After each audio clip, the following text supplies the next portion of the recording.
ছোট্ট শিশু ইরফান, সে জানে না তার বাবা কোথায়। আজও কি ডাকতে পারবে তার বাবাকে বাবা বলে?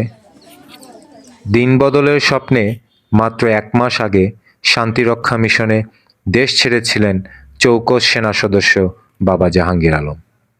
কিন্তু আচমকা সন্ত্রাসী হামলায় জীবন দিতে হলো তাকে। অপ্রত্যাশিত মৃত্যুর খবরে যেন আকাশ ভেঙে পড়েছে পরিবারের মাথার উপরে। সুদানে সন্ত্রাসী হামলায় নিহত জাহাঙ্গীর আলমের গ্রামের বাড়ি কিশোরগঞ্জে চলছে শোকের মাতম। পরিবারের উপার্জনক্ষম মানুষটিকে হারিয়ে শোকে কাতর স্বজনরা।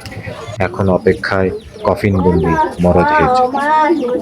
স্ত্রী আর ৩ বছরের ছেলে ইরফানকে রেখে মাত্র ১ মাস আগে দেশ ছেড়েছিলেন জাহাঙ্গীর আলম।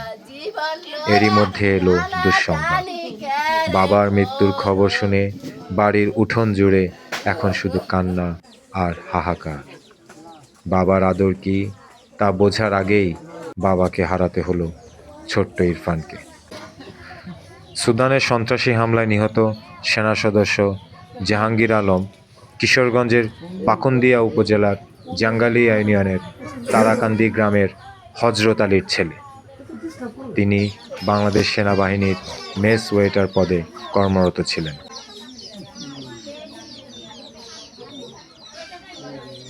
সবাই রাইতের ১২টা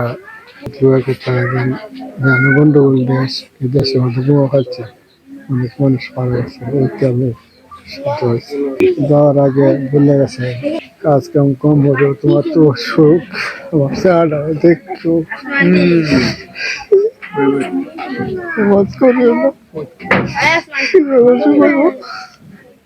এ ব্যাপারে আমরা ছেলে নাতি আমরা কিভাবে চলবাম দেন, আমরা চলার পথের ব্যবস্থাটা চাইতেছি। তোর কামাই সুদ নাই, হ্যাঁ চালাইছে, হ্যাঁ সব কিছু করছে। ২০১৪ সালের অক্টোবর মাসে সেনাবাহিনীতে সৈনিক পদে যোগ দেন জাহাঙ্গীর আলম। শান্তিরক্ষা মিশনে দায়িত্ব পালনের স্বপ্ন নিয়ে ১ মাস ৭ দিন আগে সুদানের আবেই শহরে যান তিনি। পরিবারের সদস্যরা জানান, পরিবারের ভবিষ্যৎ চিন্তা করে জীবনের ঝুঁকি নিয়ে বিদেশের মাটিতে দায়িত্ব পালন করছিলেন তিনি। জাহাঙ্গীর আলমের মৃত্যুর খবরে বারবার মূর্ছা যাচ্ছিলেন স্ত্রী রুবাইয়া আক্তার। কান্না থামছে না মা পরি বেগমের। শোকে স্তব্ধ পুরো এলাকা। শান্তি লাগছে না বাবা, আমি তো সোয়েটার মতন একটা শিক্ষার্থী হুকুম তুলছি বাবা, এটা কি খবর আছে?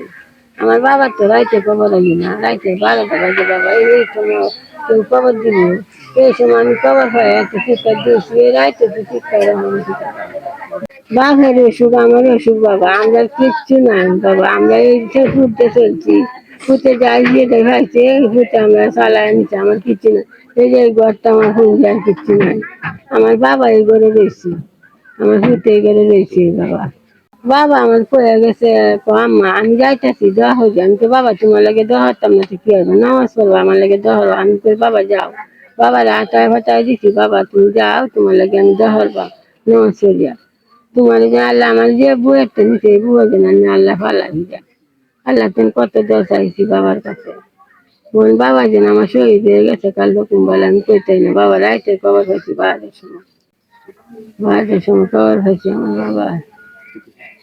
খবর পেয়ে জাহাঙ্গীর আলমের বাড়ি ছুটে যান পাকুন্দিয়া উপজেলা নির্বাহী কর্মকর্তা রূপম দাস।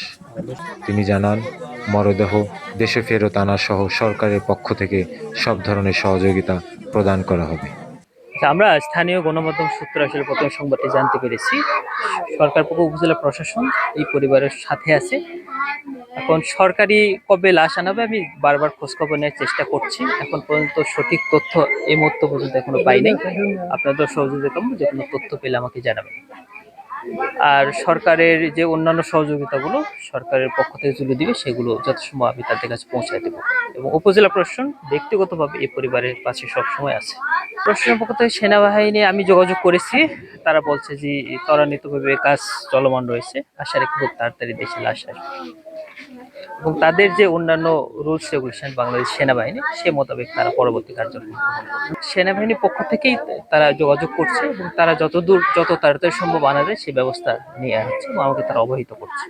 3 ভাইয়ের মধ্যে জাহাঙ্গীর আলম ছিলেন মেঝো, বড় ভাই মোহাম্মদ মোস্তফা প্রবাসী এবং ছোট ভাই মোহাম্মদ শাহিন মিয়া বাড়িতে কৃষি কাজ করেন। কিশোরগঞ্জ থেকে তারেক হাসান, নেশন ভয়েস 24।